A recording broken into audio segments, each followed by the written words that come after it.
بسم اللہ الرحمن الرحیم، السلام علیکم۔ آپ دیکھ رہے ہیں diplomatic and current affairs with doctor Munawar Hussain YouTube اور فیس بک کے اوپر۔ امریکی کانگریس مین کوئی بیان دے پاکستان کے حوالے سے اور پاکستان خاموش رہے، پاکستان کا میڈیا ہو یا پاکستان کے ویلاگرز ہوں یا پاکستان کا اکیڈیمیا ہو یا پاکستان کے جرنلسٹ ہوں، سارے اس کے اوپر بیان دیں گے، تو لہٰذا میں کیوں پیچھے رہوں۔ لہٰذا میں نے سوچا کہ میں بھی اس پہ اپنا تجزیہ پیش کر دیتا ہوں، بیکاز یہ میری فیلڈ بھی ہے اور میرا تعلق امریکن اسٹڈیز سینٹر کے ساتھ ہے، تو لہٰذا امریکہ کو تو میں پڑھاتا ہوں، تو لہٰذا اس پہ میں اپنا تجزیہ دینا حق سمجھتا ہوں، تو لہٰذا آج میں اسی کے اوپر آپ سے بات کروں گا۔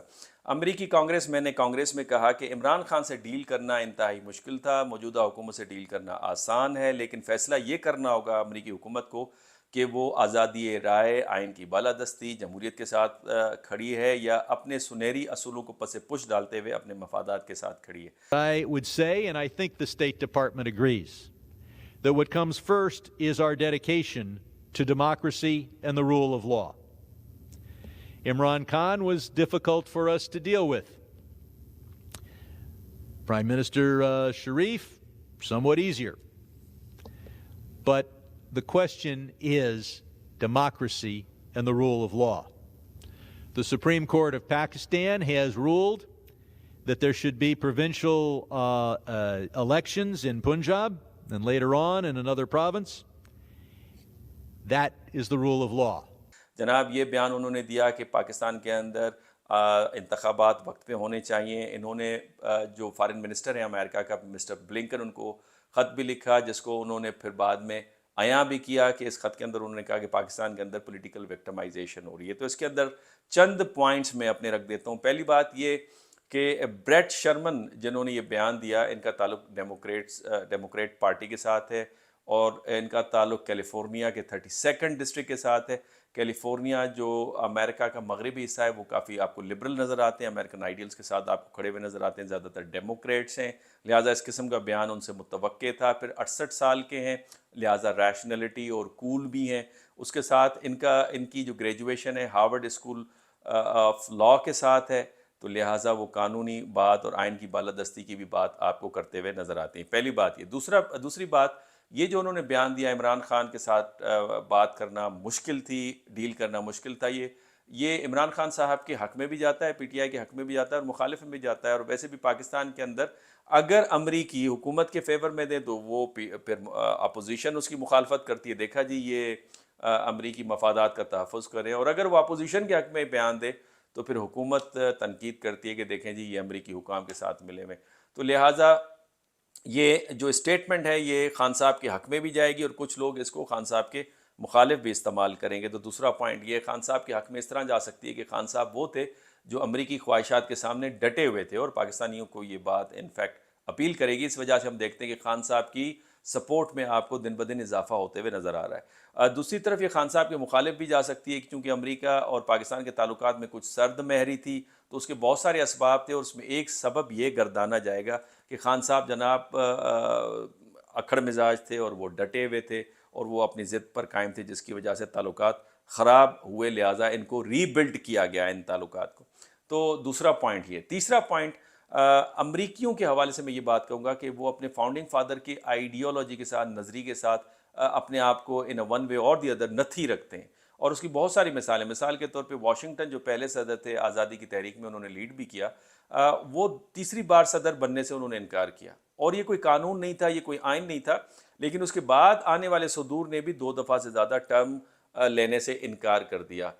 حتیٰ کہ فرینکلن ڈیلانو روزویلٹ وہ پاور میں آئے، وہ 4 دفعہ امریکہ کے صدر رہے اور صدارت کی چیئر پر ان کی زندگی کا خاتمہ ہوا۔ اس کے بعد آئین میں ترمیم کی گئی کہ جناب 2 دفعہ سے زیادہ کوئی بھی صدر نہیں رہے گا۔ تو ایک یہ مثال ہے۔ دوسری مثال جیفرسن کی ہے۔ پریزیڈنٹ جیفرسن واشنگٹن کیبنٹ کے اندر اسٹیٹ سیکٹری بھی رہے، آئیڈیلسٹ تھے۔ وہ جب آئے تو ان کا فلسفہ یہ تھا، ان کا نظریہ یہ تھا کہ امریکہ کو یورپ کی پاور پالیٹکس یا دنیا کی پاور پالیٹکس، اس کو وہ ڈرٹی پالیٹکس کہتے تھے، ان کا حصہ نہیں ہونا چاہیے، بلکہ امریکہ کو ماڈل ہونا چاہیے دوسروں کے لیے تاکہ اسے وہ فالو کریں، اور وہ مینیفیسٹ ڈیسٹنی اور ایکسیپشنلزم اور وائٹ مین برڈن کی بات کیا کرتے تھے۔ تو لہٰذا وہ جو آئیڈیلزم ہے، وہ جو ایکسیپشنلزم ہے، وہ امریکہ کے اندر یہ موجود ہے۔ لہٰذا دنیا میں جہاں بھی ان کو لگتا ہے کہ یہاں بھی ہیومن رائٹس کی وائلیشن ہو رہی ہے، یہاں پہ آزادی رائے کی جو ہے وہ مخالفت ہو رہی ہے، جمہوریت کی مخالفت ہو رہی ہے، تو وہاں پہ وہ کھڑے ہو جاتے ہیں. حالانکہ امریکی جو پالیسیز ہیں وہ اس کے تضاد میں بھی آپ کو نظر آتی ہیں، اور اس تضاد کو جسٹیفائی پھر وہ آئیڈیلزم کے ساتھ کرتے ہیں. مثال کے طور پہ عراق میں انٹروین کیا، بھائی کیوں جا رہے ہیں عراق میں؟ ہم نے عراق کے لوگوں کو لبریٹ کرنا ہے، چونکہ صدام حسین نے 52,000 لوگوں کو مارا ہے، اور حالانکہ عراق کی جنگ میں تقریباً 2 لاکھ سے زیادہ لوگ پھر بعد میں مارے گئے. تو لہٰذا آئیڈیلزم جو ہے وہ امپورٹنٹ رول پلے کرتا ہے امریکہ کی خارجہ پالیسی میں. جو 3 ان کے تاریخی گول ہیں، جس میں سیکیورٹی، اکنامک پراسپیرٹی، اس کے ساتھ آپ کو نتھی ہوتے ہوئے نظر آتا ہے. چوتھا اہم جو پوائنٹ میں آپ کے سامنے رکھنا چاہوں گا وہ پاکستان کے حوالے سے، کہ پاکستان اس سے یہ ثابت ہوتی ہے کہ بات کہ امریکی آج بھی پاکستان کی پولیٹیکل افیئرس میں دلچسپی لے رہے ہیں، اور کافی سینسٹیو ہے ریگارڈنگ پاکستان کے اندر جو بھی ڈیولپمنٹ ہو رہی ہے.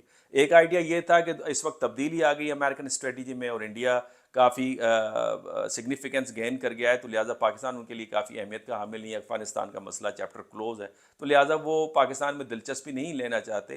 لیکن یہ بیان بتا رہا ہے کہ ان کی دلچسپی ہے، اور اس کی وجہ پاکستان کی اسٹریٹجک لوکیشن ہے. ایک طرف انڈیا ہے، پھر چائنا ہے، پھر افغانستان ہے، پھر مڈل ایسٹ بھی ساتھ میں ہے.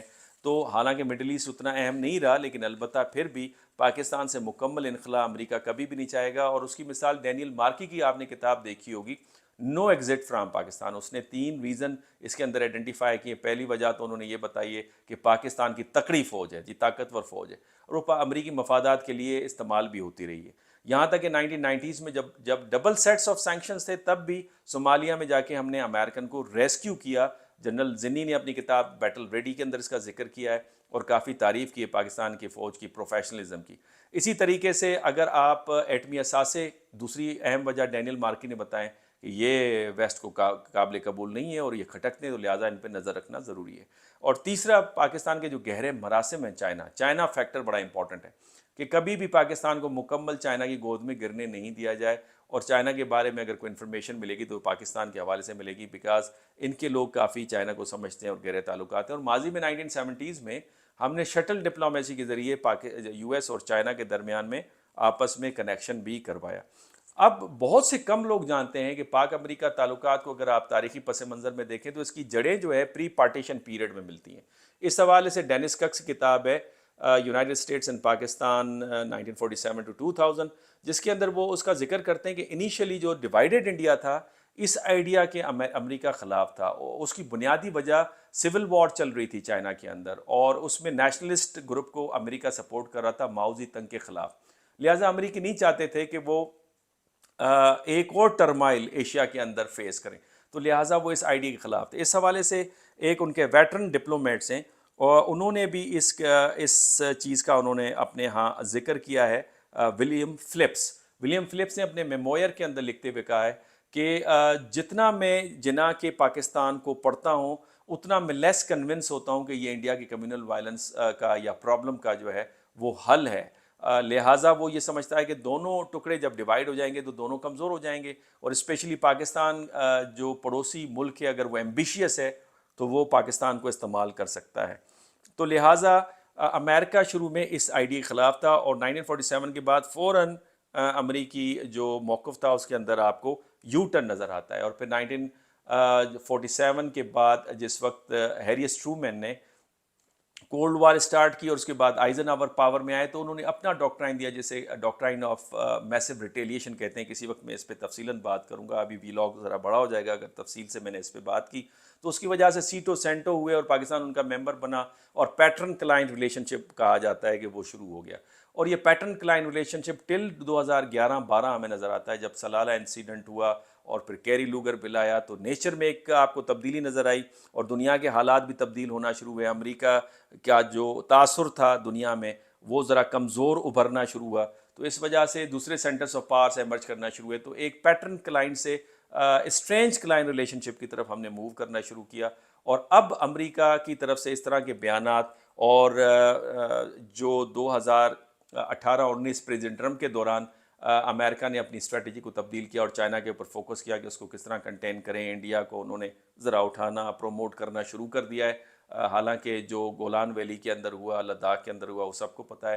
میرا موقف یہ ہے کہ انڈیا کبھی بھی چائنا کے ساتھ جنگ نہیں لڑے گا، اتنی ارریشنلٹی کا مظاہرہ نہیں کرے گا.